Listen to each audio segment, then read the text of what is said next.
आज की कहानी शुरू करने से पहले मेरी आपसे ये रिक्वेस्ट है, अगर आप हमारे चैनल पर पहली बार आए हैं तो चैनल को सब्सक्राइब कर लीजिए। वीडियो अच्छी लगे तो उसे लाइक कीजिए। तो चलिए शुरू करते हैं हमारी आज की कहानी। किसी नगर में एक विधवा रहती थी।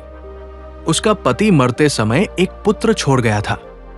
इकलौता पुत्र ही उस बेचारी का एकमात्र सहारा था, इसलिए वो अपने पुत्र को प्राणों से भी अधिक प्यार करती थी। पढ़ लिख कर वो विद्वान बने, इसलिए विधवा ने लड़के को पाठशाला में दाखिल करा दिया था। लड़का नित्य नियम पूर्वक पाठशाला जाता और मन लगाकर पढ़ता। धीरे धीरे दिन बीतने लगे। एक रात उस लड़के ने स्वप्न देखा कि उसका विवाह सूरजपुर राज्य की राजकुमारी के साथ हो गया। आंख खुलने पर उसे बड़ी खुशी हुई और वो खिलखिलाकर हंसने लगा। किंतु दूसरे ही क्षण उसने सोचा, कहां सूरजपुर राज्य की राजकुमारी और कहां मैं गरीब विधवा का पुत्र, इसलिए ये स्वप्न झूठा है। और वो सिसक सिसक कर रोने लगा। उसका हंसना रोना सुनकर उसकी मां ने पूछा, क्या बात है बेटा, अभी तो तू हंस रहा था, इतने में ही रोने क्यों लगा? लड़के ने कोई उत्तर नहीं दिया। रोज की तरह उस दिन भी वो पाठशाला गया तो वहां भी स्वप्न की याद करके हंसने लगा। गुरुजी उसके हंसने और रोने का कारण पूछने लगे तो उन्हें भी उसने कुछ नहीं बताया। इस बात से गुरुजी नाराज हुए और दंड देकर कारण बताने को विवश करने लगे, परंतु लड़के ने कुछ भी नहीं बताया। शाम को जब छुट्टी हुई तो लड़का रोता हुआ घर आया। उसकी दशा देखकर विधवा बहुत दुखी हुई। उसने तुरंत ही राजा के पास जाकर पाठशाला के गुरुजी की शिकायत कर दी। राजा ने गुरुजी को बुलाकर लड़के को दंड देने का कारण पूछा तो गुरुजी बोले, महाराज, जब मैं सभी लड़कों को पढ़ा रहा था तो ये लड़का हंसने और रोने लगा। मैंने इससे कारण बताने को कहा तो इसने इनकार कर दिया, इसलिए मैंने इसे दंड दिया। किंतु फिर भी इसने हंसने और रोने का कारण नहीं बताया। राजा ने से पूछा, क्यों लड़के, तुम क्यों हंसने और रोने लगे थे? परंतु लड़के ने राजा को भी कुछ उत्तर नहीं दिया। राजा ने लड़के की धृष्टता से रुष्ट होकर उसे कारागार में बंद करने का हुक्म दे दिया। राजा के आगे विधवा का क्या वश चलता, लाचार हो बेचारी रोती पीटती घर चली आई। इसके थोड़े दिनों बाद सूरजपुर राज्य का राजदूत राजा के दरबार में आया। राजदूत ने राजा को एक पत्र और 3 लकड़ी गड्ढे दिए। राजा ने सूरजपुर राज्य के राजा का भेजा हुआ पत्र खोलकर पढ़ा। उसमें लिखा था कि इन तीनों लकड़ियों में कौन सी लकड़ी सिरे की है, कौन सी बीच की है और कौन सी नीचे की है। या तो इस प्रश्न का उत्तर दो, नहीं तो युद्ध के लिए तैयार हो जाओ। राजा ने पत्र पढ़ा तो राज्य भर में डुग्गी पिटवा दी। जो सूरजपुर राज्य के राजा के प्रश्न का उत्तर बताएगा उसे 100 रुपए पुरस्कार में दिए जाएंगे। राजा की इस घोषणा की चर्चा इधर उधर होने लगी। लोग सूरजपुर के राजा के प्रश्न का उत्तर सोचने लगे। उसी रात जेल के पास से एक बूढ़ी दासी कुछ बड़बड़ाती हुई जा रही थी।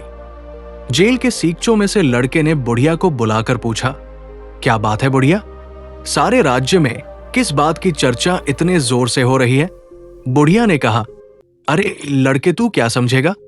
सूरजपुर के राजा ने हमारे महाराज के पास लकड़ी के 3 टुकड़े भेजे हैं और कहलाया है कि लकड़ी के इन तीनों टुकड़ों में कौन सा टुकड़ा सिरे का है, कौन सा बीच का है और कौन सा नीचे का है। या तो इस प्रश्न का उत्तर दो, नहीं तो उसके साथ युद्ध के लिए तैयार हो जाओ। इस प्रश्न का उत्तर बताने वाले के लिए राजा ने 100 रुपए पुरस्कार देने की घोषणा की है। लड़के ने कहा, अरे ये कौन सा मुश्किल प्रश्न है, ये तो मैं बता सकता हूं।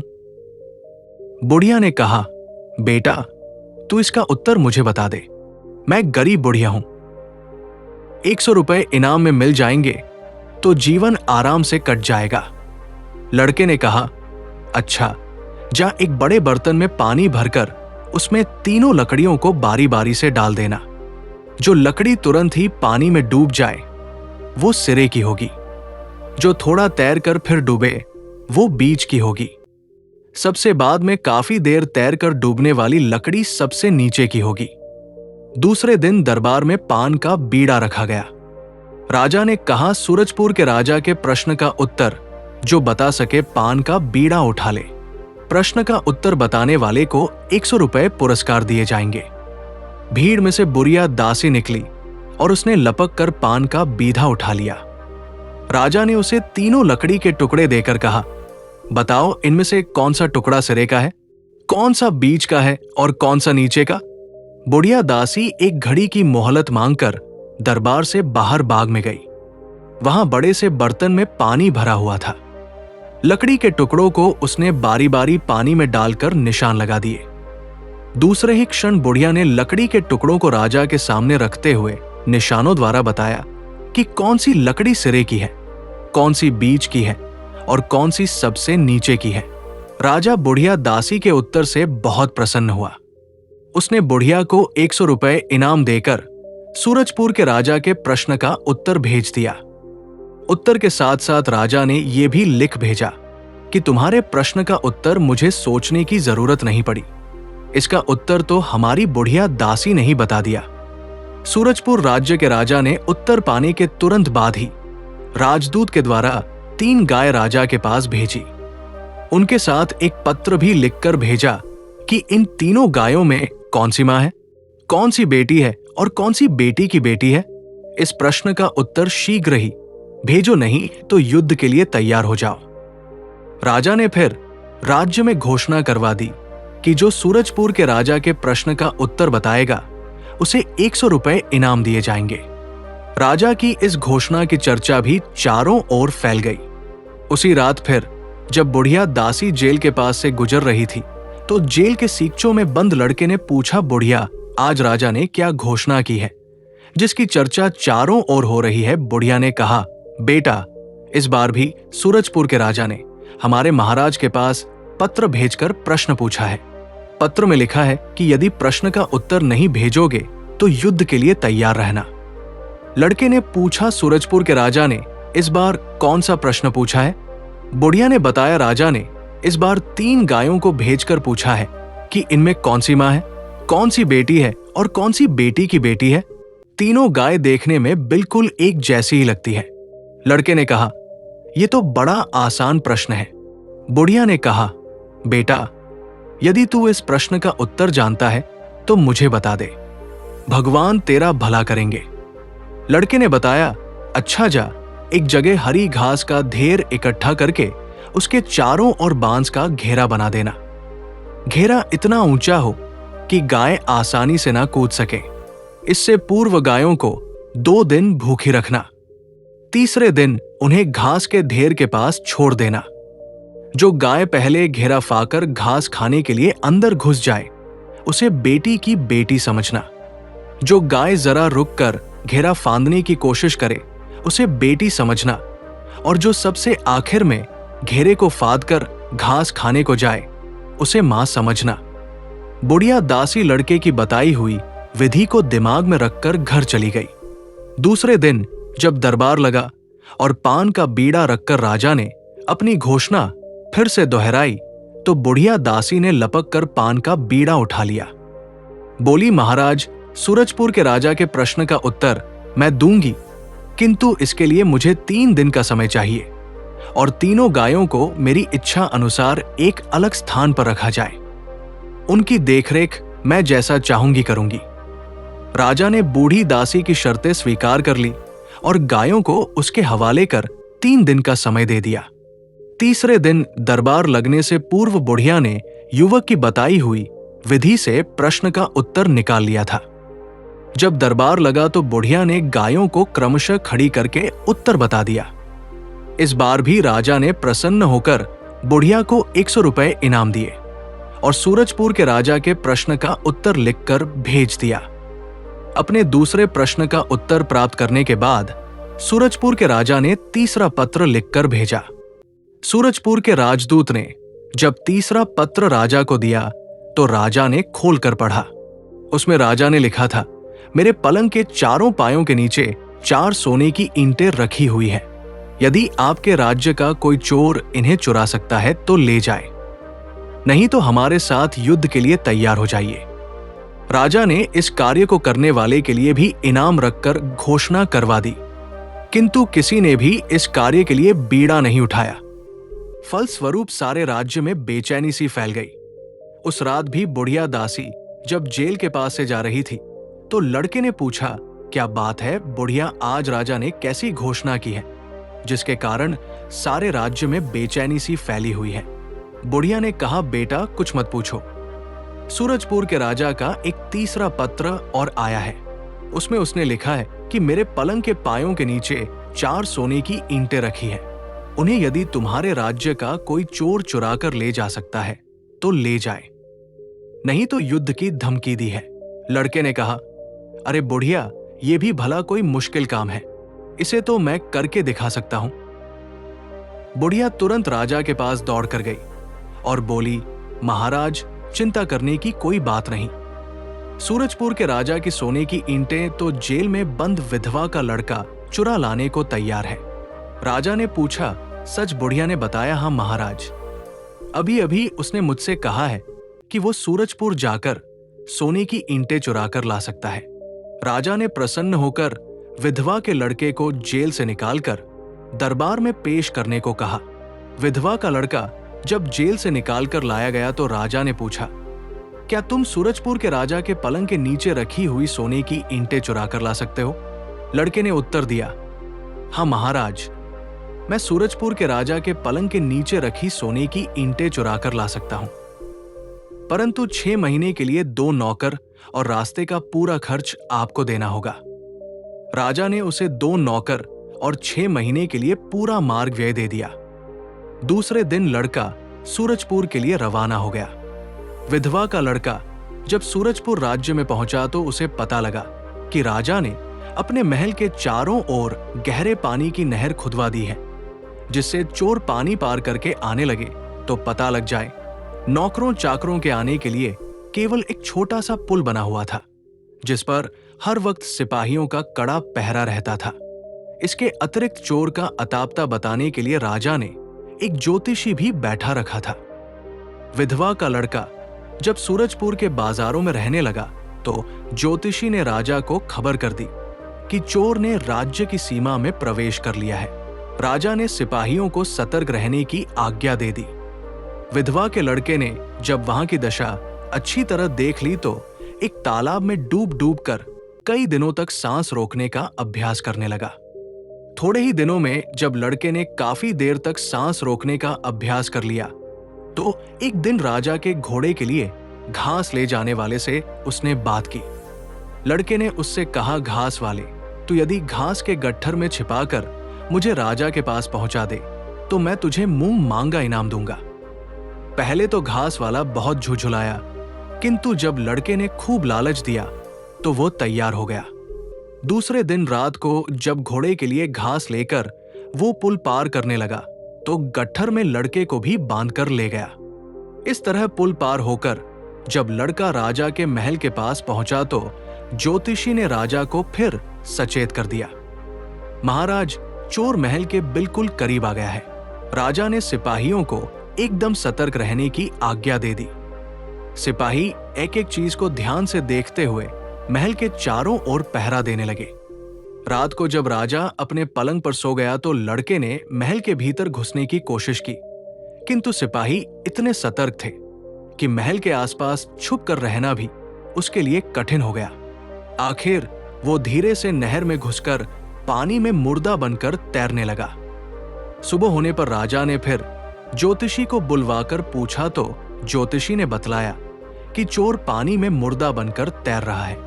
ज्योतिषी की इस सूचना से राजा ने सिपाहियों को भेजकर जब पता करवाया तो वास्तव में एक लड़का पानी में तैर रहा था। राजा ने अपने सिपाहियों को आदेश दिया कि इस लड़के को पानी से बाहर निकालकर मेरे सामने पेश किया जाए। सिपाहियों ने ऐसा ही किया। वो लड़का बिल्कुल मुर्दा बनकर दम साधे हुए मुर्दों की तरह पड़ा हुआ था। राजा ने आज्ञा दी कि इसे घोड़े की पूंछ में बांधकर महल के चारों ओर घसीटा जाए। अगर ये जिंदा होगा तो सड़क पर जाने से जरूर चीखे चिल्लाएगा, और यदि मुर्दा होगा तो कितनी भी चोट लगे पर ये ऐसे ही रहेगा। राजा की आज्ञा अनुसार लड़के को रस्सी से बांधकर घोड़े की पूंछ में बांध दिया गया। घोड़े पर एक आदमी सवार होकर उसे महल के चारों ओर सड़क पर घसीटने लगा। लड़के की पीठ कंकरियों के रगड़ से कई स्थानों पर छिल भी गई, पर वो टस से मस नहीं हुआ। अंत में राजा ने घोड़े की पूंछ से छुड़वाकर उसे फिर नहर में फेंक देने को कहा, क्योंकि उसे विश्वास हो गया कि वो लड़का जीवित नहीं बल्कि मुर्दा है। लड़के को नहर में फेंकवाकर राजा ने फिर ज्योतिषी को बुलवाकर कहा, ज्योतिषी, तुम्हारी की गई भविष्यवाणी तो बिल्कुल गलत साबित हुई। तुम तो पाखंडी हो और मेरे दरबार में पाखंडियों के लिए कोई स्थान नहीं है। फिर राजा ने उसी समय सैनिकों को आदेश दिया कि ज्योतिषी को कारागार में डाल दिया जाए। इसके बाद राजा ने ज्योतिषी रखने बंद कर दिए और केवल सिपाहियों को सतर्क रहकर पहरा देने का आदेश दिया। लड़का नहर से उस पार निकलकर अपने डेरे में पहुंच गया। 2-4 दिन शरीर की चोटों की मरहम पट्टी करने के बाद एक दिन फिर वो घसियारे से मिला। घसियारा काफी धन पाने के बाद उसे घास के गट्ठर में बांधकर राजा के घुटसाल में छोड़ आया। ठीक आधी रात को जब राजा सो गया और सिपाही पहरा दे रहे थे, तो वो लड़का एक काला कपड़ा ओढ़कर नावदान के रास्ते महल के भीतर घुस गया। भीतर जाकर देखा कि एक सुंदर सजे हुए कमरे में 2 पलंगों पर राजा और उसकी लड़की सोई हुई है। लड़का चुपके से कमरे में घुसकर पहले राजा की लड़की के पास गया और उसे धीरे से जगाकर बोला, मैं यमदूत हूं, चलो तुम्हें यमराज बुला रहे हैं।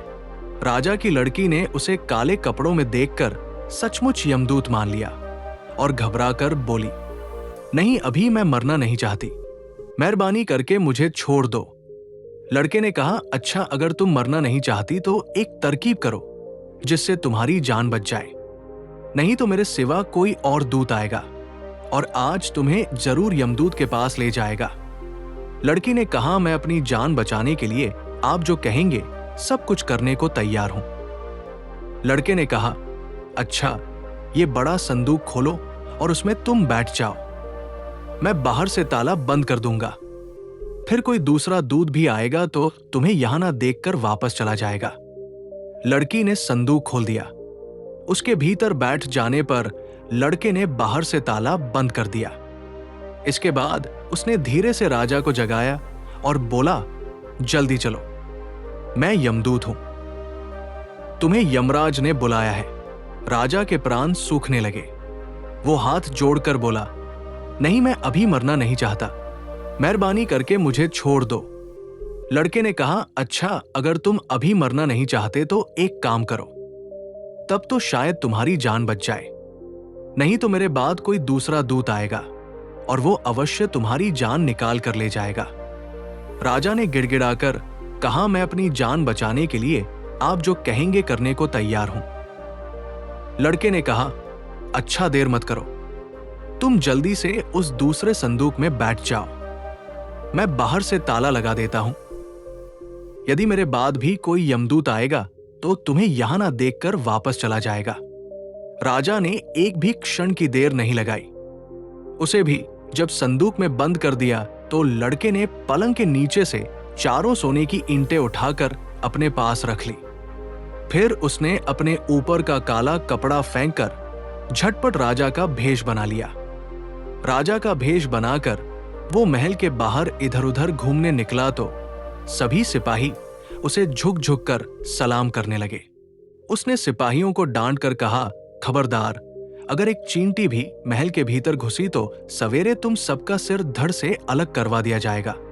और देखो, मैं कुछ देर के लिए नगर में सैर करने के लिए जा रहा हूं, इसलिए तुम सब और भी होशियारी से पहरा देते रहना।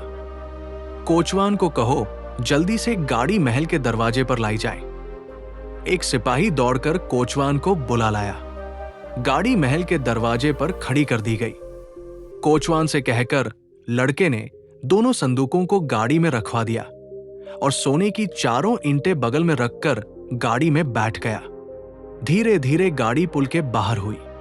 सभी सिपाही बार बार उसे राजा समझकर सलाम करते जा रहे थे। पुल पार हो जाने के बाद उसने कोचवान से गाड़ी को तेज हाँकने को कहा। शहर में आकर लड़के ने दोनों नौकरों को भी गाड़ी पर बैठा लिया। तेज से तेज रफ्तार से गाड़ी हाँक कर कोचवान ने सवेरा होते होते उन्हें सूरजपुर राज्य की सीमा पर पहुंचा दिया।